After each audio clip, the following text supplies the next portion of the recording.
основе роста тяжелой промышленности быстрыми темпами развивается и производство предметов народного потребления. Коммунистическая партия неустанно заботится об удовлетворении растущих материальных и культурных потребностей советского человека. Забота о благе народа является высшим законом нашей партии.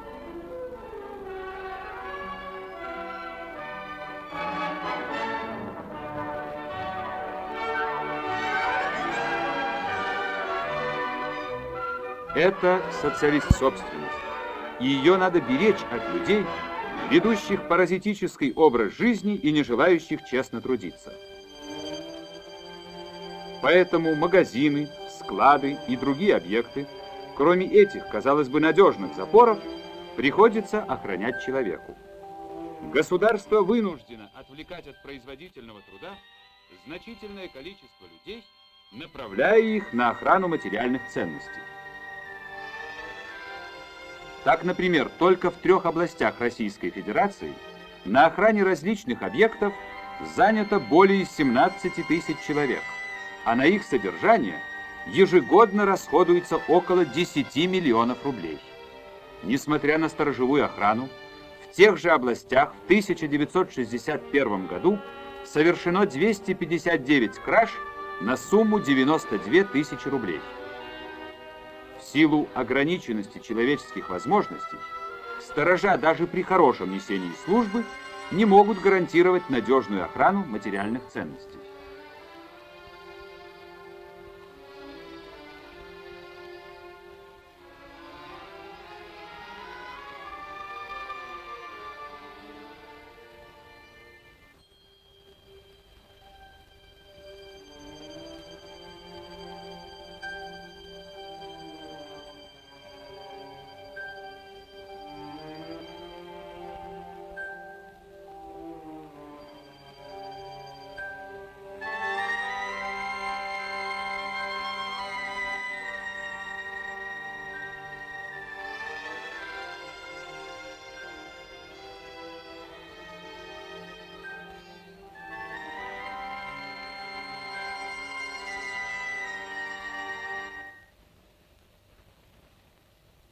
Все в порядке, Кириллыч?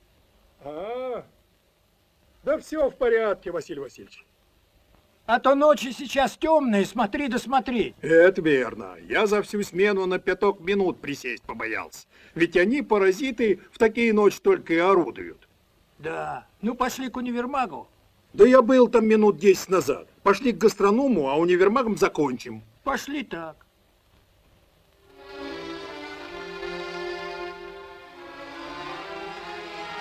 Такая охрана нас не может удовлетворить. Нельзя допускать, чтобы народное достояние расхищалось. Нужна охрана, которая надежно обеспечивала бы сохранность материальных ценностей народа, строящего коммунизм.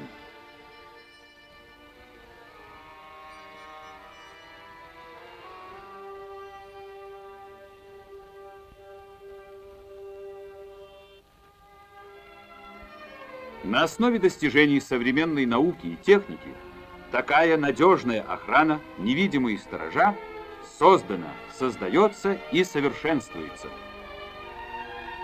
Давайте зайдем в лабораторию и попросим инженера рассказать нам о приборах охранной сигнализации. Практика работы органов милиции по охране различных объектов показывает, что использование для этих целей даже простых технических средств охранной сигнализации дает возможность более успешно бороться с кражами социалистической собственности. Как простая, так и более сложная система электрической охранной сигнализации состоит из датчика, предназначенного для обнаружения преступника, пытающегося проникнуть в охраняемое помещение, устройства передачи сообщений о срабатывании датчика исполнительным прибором и приемно-контрольного прибора. В качестве простого датчика для защиты непрочных стен, потолков, полов применяется изолированный провод марки ПЛ диаметром от 2 до 0,3 мм. При проникновении преступника через такие места он будет оборван, электрическая цепь, идущая к прибору, разомкнется, и соответствующее реле прибора немедленно включит сигнал тревоги. Чаще всего преступник проникает в охраняемое помещение через двери, подвальные и потолочные люки. Они контролируются с помощью контактных датчиков. При открывании контакты размыкаются и включается сигнал тревоги. Если дверь недостаточно прочна, то необходимо контролировать и ее целостность, так как преступник может проникнуть в охраняемое помещение, выпилив или взломав часть двери. Здесь также с успехом может быть использован провод, о котором я говорил. Нередки случаи, когда преступник проникает в охраняемое помещение через окна путем выдавливания или выставления стекол.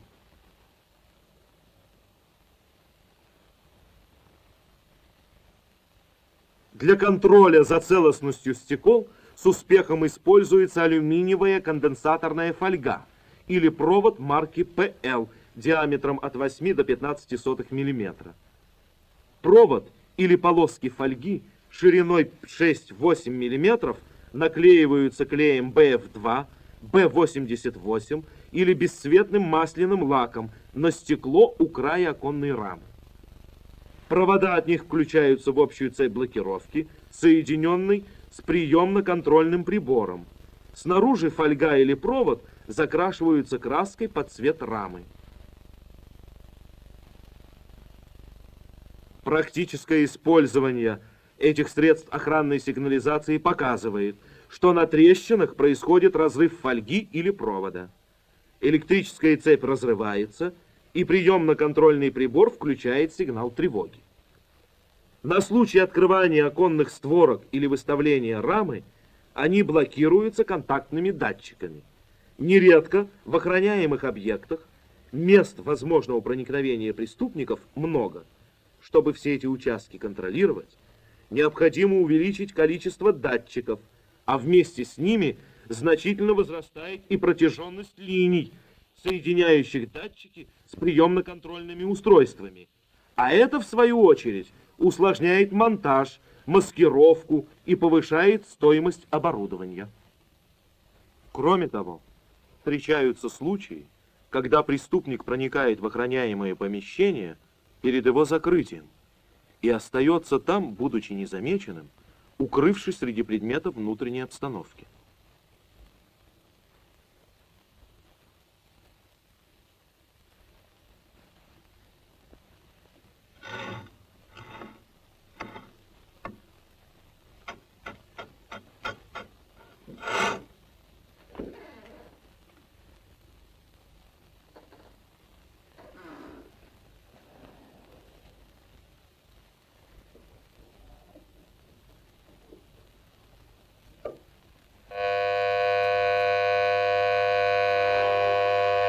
Сигнал о нарушении системы охраны в этом случае будет подан только при выходе преступника через тот или другой контролируемый участок.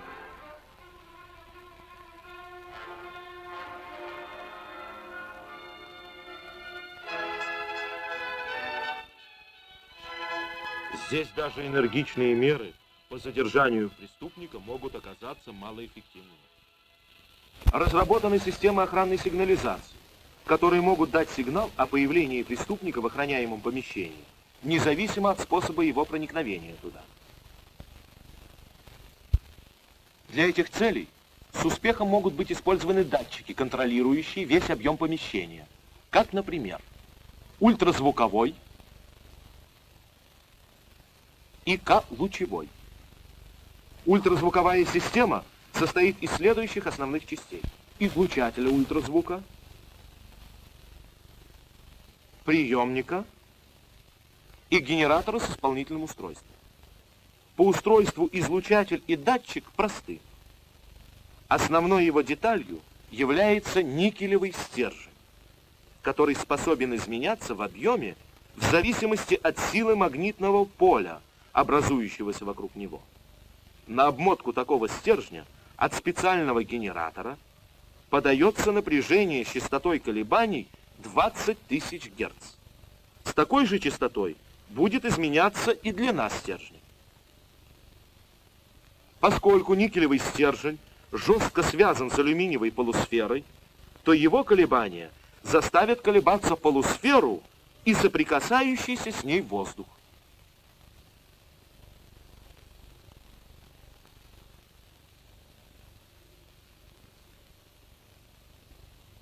Приемник ультразвука по своему устройству аналогичен излучателю.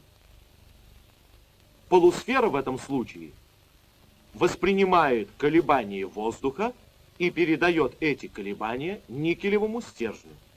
На одной из стен охраняемого помещения устанавливается ультразвуковой излучатель. Благодаря многочисленным отражениям от стен помещения и расположенных в нем предметов, ультразвуковые волны заполняют весь объем помещения. Образуется ультразвуковое поле, уровень напряженности которого в любой точке имеет определенную и постоянную величину. В какой-то из точек этого ультразвукового поля устанавливается приемник ультразвука. Человек, появившись в любом месте охраняемого помещения, при движении нарушит установившийся уровень напряженности ультразвукового поля. Отразившиеся от него ультразвуковые волны воспримет приемник ультразвука. Образовавшееся электрическое напряжение в обмотке стержня приемника через усилитель подается на реле, включающее сигнал тревоги. Аналогичен по своему принципу работы акустический датчик, в котором используются частоты, воспринимаемые человеческим ухом. Дополнительным и важным преимуществом датчиков этих систем является их способность реагировать на появление открытого пламени в случае пожара. Площадь помещения, контролируемая одним таким датчиком, может достигать нескольких сотен квадратных метров. Такие датчики можно назвать объемными, так как они контролируют любую точку охраняемого помещения. Обнаружить преступника в охраняемом помещении, независимо от способа его проникновения, может и другой тип датчика, работающий на инфракрасном излучении, так называемый ИК-лучевой. Эта система охранной сигнализации также состоит из трех частей – излучателя и приемника, внешне похожих друг на друга, и контрольного прибора. В качестве излучателя используется обычная электрическая лампочка. С помощью простой оптической системы свет собирается в узкий пучок, на пути которого устанавливается светофильтр, пропускающий только инфракрасную часть спектра. Этот невидимый для глаза луч прерывается 550-600 раз в секунду, то есть пульсирует. Такой пульсирующий луч излучателя через оптическую систему приемника попадает на основной его элемент – германиевый фотодиод, преобразующий световые колебания в электрические. Возьмем тот же торговый зал магазина и установим там не ультразвуковой датчик, с действием которого мы уже ознакомились, а ИК-лучевой.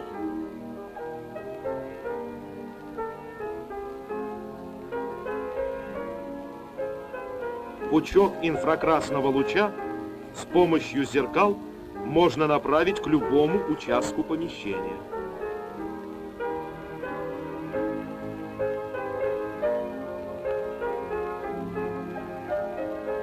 Эта система охранной сигнализации позволяет контролировать как простые, так и более сложные по конфигурации охраняемые помещения. Такой луч является своего рода электрической цепью, соединяющей излучатель с приемником. При пересечении его хотя бы на доли секунды эта цепь разрывается, срабатывает реле и подается сигнал тревоги. Как видите, войти в охраняемое помещение, не пересекая этот невидимый луч, невозможно. Во всех системах охранной сигнализации датчик является основной частью аппаратуры.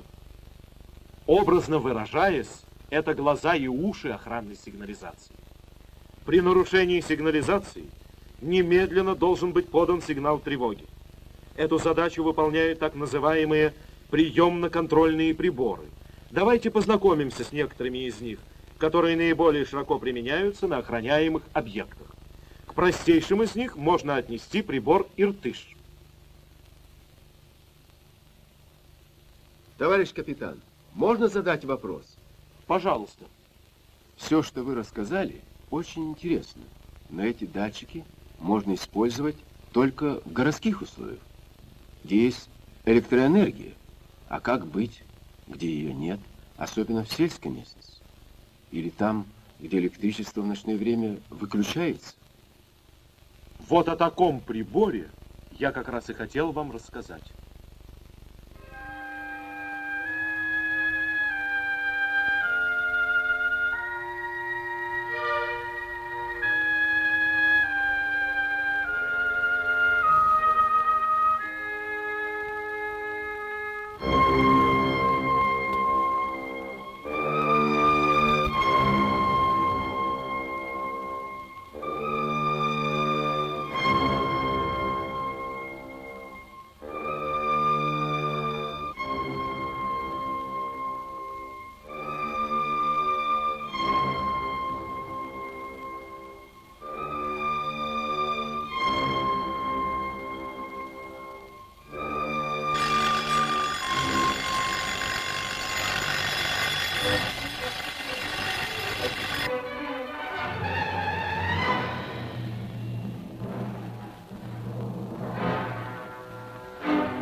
Предотвратить кражу в сельмаге помог нам прибор Иртыш. Датчики, подключенные к прибору, работают от сухой батареи БАС-80. Монтажная схема прибора очень проста. В некоторых областях его изготовляют своими силами и с успехом используют. Особенно в сельской местности и других местах, где нет электроэнергии.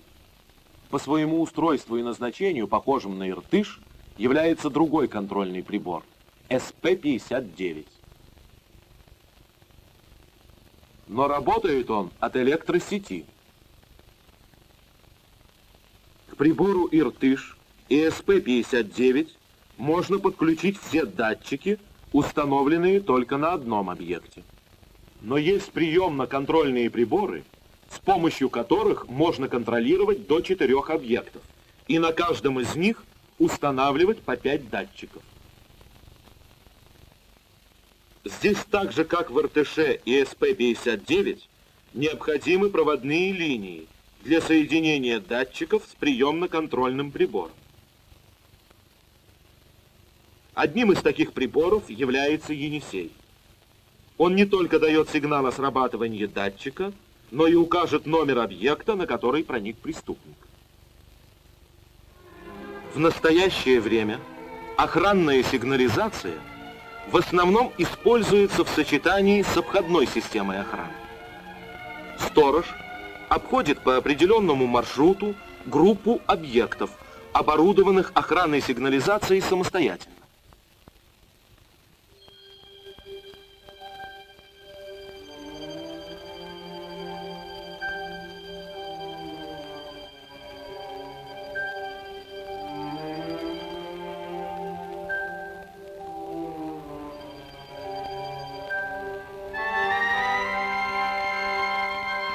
Сигнал тревоги при нарушении системы охранной сигнализации информирует не только сторожа, но и преступника, который, увидев или услышав его, может безнаказанно скрыться. Этот недостаток устраняется при внедрении централизованной системы охраны, где сигналы тревоги от датчиков поступают только на закрытый пост охраны. Преступник о поданном сигнале не знает и может быть задержан на месте преступления. За состоянием систем охранной сигнализации основной трудностью является соединение датчиков проводами для передачи сигналов на центральный пост, особенно в городских условиях, где установка столбов и других опор для воздушных линий строго ограничена. А прокладка подземных кабельных линий требует значительных материальных затрат. Как же быть? А нельзя ли для этих целей использовать телефонные линии? Ведь большинство охраняемых объектов имеют телефонную связь через местные станции или городские АТС.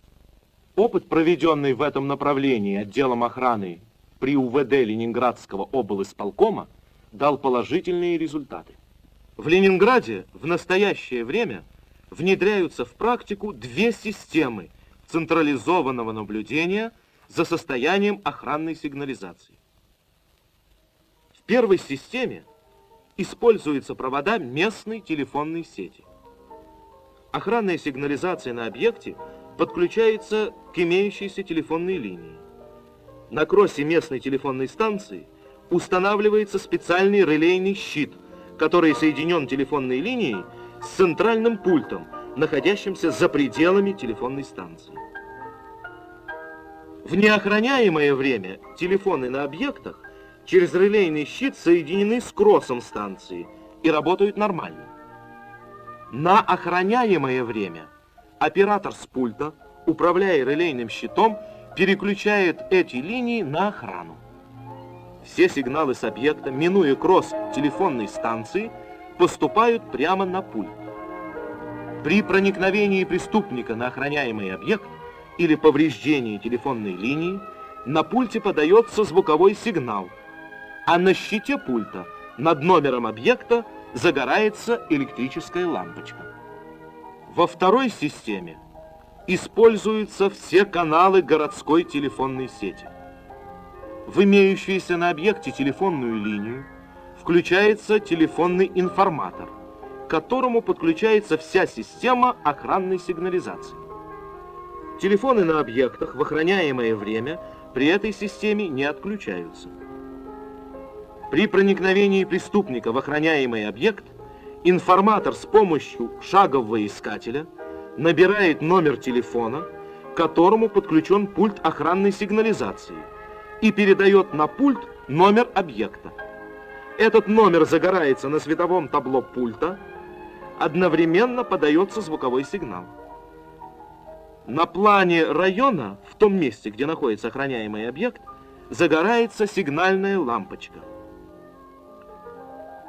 О поступающих с объекта сигналах тревоги операторы сообщают дежурному по райотделу милиции, который принимает необходимые оперативные меры для задержания преступника. В настоящее время разработана еще одна система передачи сигналов датчиков по занятым телефонным проводам городских АТС. Все датчики на объекте через специальный генератор включаются в телефонную линию, в которую он подает напряжение с частотой порядка 15 кГц. Присутствие такого напряжения в телефонной линии не мешает ведению обычных телефонных разговоров, так как ухо человека такую частоту не воспринимает. При срабатывании датчика напряжение, подаваемое генератором в линию, пропадает. Шаговый искатель регистратора, установленного на АТС, отыскивает абонентскую линию объекта. Одновременно включается шаговый искатель в приемно-контрольном приборе, находящемся на централизованном посту охраны, который укажет номер объекта, где произошло нарушение системы охраны. Датчики и приборы охранной сигнализации, с которыми мы ознакомились, позволяют надежно вести наблюдение за состоянием охраняемых объектов. Большинство из них можно изготовить местными силами с помощью предприятий электротехнической промышленности и радиомастерских. Более современную аппаратуру охранной сигнализации наша промышленность осваивает и будет серийно выпускать. Наша с вами задача, товарищи, активнее и шире внедрять сигнализацию на охраняемых объектах, а также централизованные системы наблюдений по действующей телефонной сети. Это даст возможность не только повысить надежность охраны, но и значительно снизить расходы на ее содержание.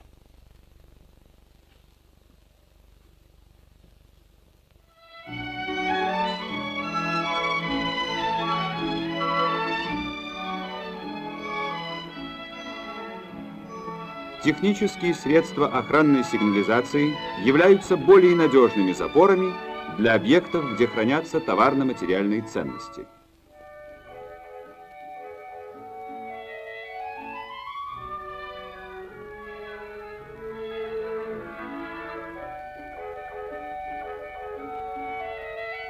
Глаз такого сторожа зорко следит за состоянием запоров на многих десятках охраняемых объектов.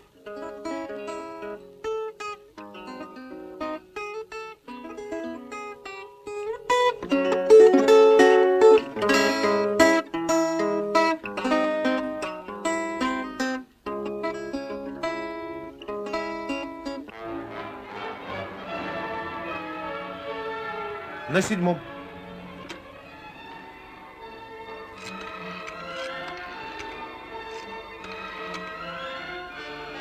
Товарищ дежурный, из 67-го поступил сигнал тревоги. Да, 67-го. В том районе несет службу патрульная машина. Я ее направляю к месту происшествия. Туда сейчас выйдет опергруппа райотдела милиции с разыскной собакой. Поезжайте с ней и вы. Хорошо. Сейчас выхожу.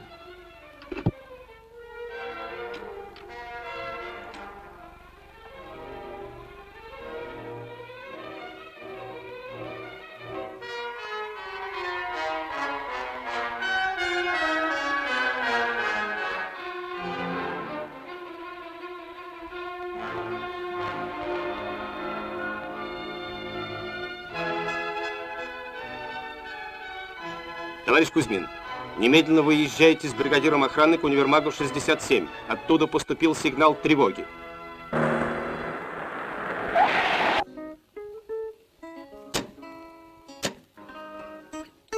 Быстрей.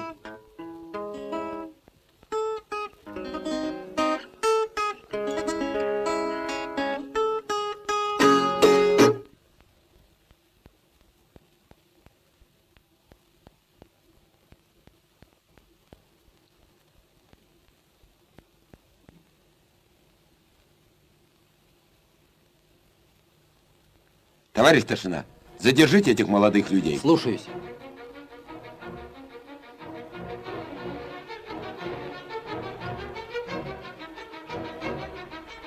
Пройдемте.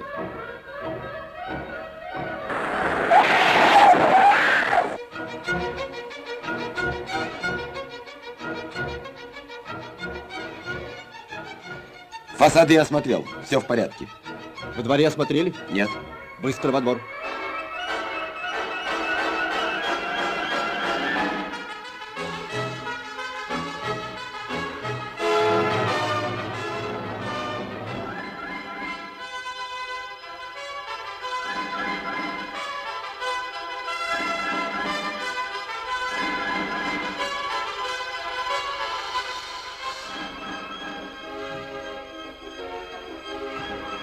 Применяйте собак.